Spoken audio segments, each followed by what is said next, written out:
Ya. Assalamualaikum warahmatullahi wabarakatuh. Berjumpa lagi bersama saya Indra Siregar dalam channel Thinking Maniac ya. Kali ini saya akan membahas penerapan pikir matematika pada bidang agama ya. Nah, kemarin ada yang bertanya kepada saya, kenapa sih Islam itu kok beda-beda, banyak yang beda-beda gitu kan ya. Nah, sebetulnya kalau menurut pendapat saya, sesungguhnya selama yang perbedaannya itu perbedaan yang sifatnya ilmu fikih, itu tidak ada masalah gitu kan ya. Yang terpenting syahadatnya sama, sholatnya sama, terus sholatnya sama di sini ya, rokaatnya sama-sama 4, kalau isya, kalau maghrib sama-sama 3 gitu kan ya. Terus zakat, puasa, naik haji. Nah, yang penting 5 itu dilaksanakan. Terus rukun iman yang 6 yaitu iman kepada Allah, iman kepada malaikat Allah, iman kepada kitab Allah, iman kepada Rasul Allah, iman kepada hari akhir, dan yang terakhir iman kepada qada dan qadar gitu ya. Selama itunya sama, itu sesungguhnya tidaklah suatu yang berpengaruh, perbedaannya yang bukan perbedaan yang signifikan gitu ya, kalau dalam statistik gitu ya. Nah, sekarang paling berbeda di ilmu fikih gitu ya. Rata-rata di ilmu fikih begini, kita itu sudah berada jauh dari zaman Rasul. Yang benar-benar tahu Islam itu hanya Allah dan Rasulnya gitu kan.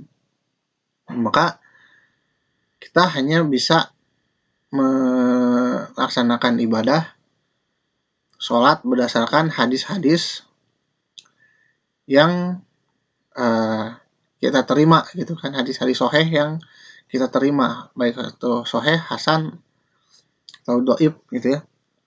Nah, semuanya kita berdasarkan dari itu gitu kan. Sedangkan sudah dijelaskan bahwa ilmu Allah itu sangatlah banyak. Sangatlah banyak. Saking banyaknya, jika lautan dibuat tinta, ditulis ilmu Allah itu seperti apa, lalu ditambahkan lagi sebanyak lautan juga tinta itu, tetap tidak akan bisa menjelaskan ilmu Allah itu seperti apa. Nah, saking banyaknya, dan kita tidak tahu harus bertanya kepada siapa, berarti kita hanya bisa bertanya kepada orang-orang yang kebetulan sudah belajar lebih dahulu. Dan memungkinkan karena kita belajar kepada manusia yang memiliki kekurangan yang banyak, maka ya informasi yang kita dapat juga sebatas itu gitu ya. Nah, jadi ibaratnya kita itu seperti orang buta yang sedang meraba gajah gitu ya. Kalau yang dirabanya kebetulan kuping, maka kita akan berkesimpulan bahwa gajah itu kupingnya lebar. Kalau yang kita pegang kebetulan itu adalah belalainya, akan terpikir gajah itu seperti ular gitu kan. Nah, seperti itu. Tapi tenang, selama perbedaannya hanya masalah fikih, itu tidak disalahkan ya. Yang terpenting kita yang menjalankan aktivitas, kita tahu kalau misalkan kita sholat duha, tahu dalilnya apa gitu kan. Setiap ibadah yang kita lakukan kita tahu dalilnya apa. Ketika ada teman kita yang berbeda, kita jangan langsung menghakimi, karena siapa kita bisa menghakimi orang dengan mudah gitu ya. Bisa jadi ada yang kita tahu, mereka tidak tahu, dan bisa jadi ada yang mereka tahu, kita tidak tahu.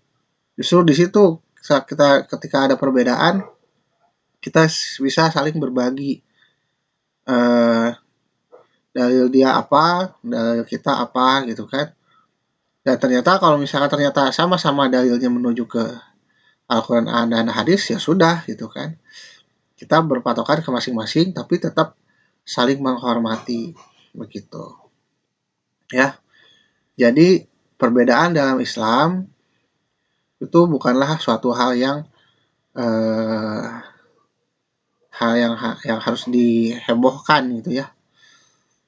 Yang penting satu, rukun Islamnya sama dan rukun imannya juga sama gitu ya. Begitu. Terima kasih atas perhatiannya. Mohon maaf atas segala kekurangan. Sekali lagi, ini adalah pendapat saya.